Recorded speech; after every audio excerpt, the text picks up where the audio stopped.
And that was the initial passion. That was the driving force. To bring the best out of everybody. Yeah, exactly. It's sort of, because I mean, you're sort of underplaying that a little bit, to be honest with you. Like, because pretty much when you read about rugby league today, particularly rugby league, it's all about negativity. Yeah. You know, you got commentators, putting shit on players, putting shit on coaches. We look at the drama that's going on at the moment about Seibolt. I mean, like, it's bad news sells, particularly when it comes to rugby league. But what you've done something diametrically opposed to that. You've gone and concentrated on the good stuff.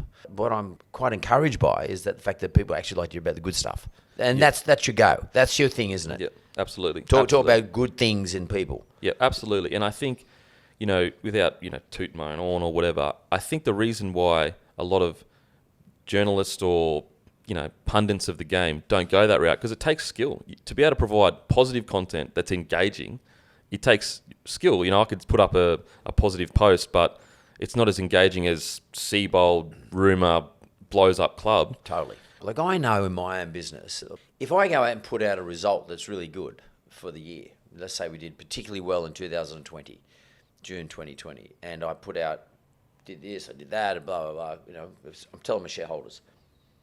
As soon as the journalist gets hold of it, one of the things that I know is that the journalists will grab hold of it, they're going to try and say, okay, well, we're going to say he did well because this is what he... But then we're going to sort of start bringing around all the shit that he didn't do. Yeah. Well, I don't really want to talk to them. Yep, because absolutely. They feel like they've got an obligation to... They would say proper journalism means I've got to give a balanced view.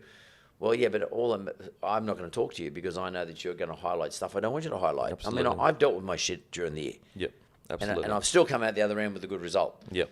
So I don't really want to talk to you. So I won't talk to them. So what you're saying is people will talk to you because they know you're not going to stitch them up on that regard. Absolutely. And before every single podcast, I say to them, mate, if you walk out here and say, delete the whole thing, Kempy, I'll delete the whole thing.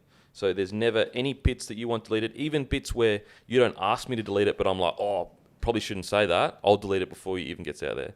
And I also think, like, your point with the journalist where they like try to bring up the bad stuff and they say that, that's balance. I think they're always working from this kind of like ideal world where everyone's perfect and everything has to be perfect. And yet, like, that's not how it works. So, for example, as you said, a business, you've had really good results, but a few things didn't work. Well, you're not a machine. You can't do everything perfect. Totally. So I don't even see that as a balanced view. I see that as an unrealistic view to say that, I've got to bring all this negative shit up because you did some positive stuff. Yeah, can I open this up? Oh my God, I'm getting a bit thirsty. Absolutely.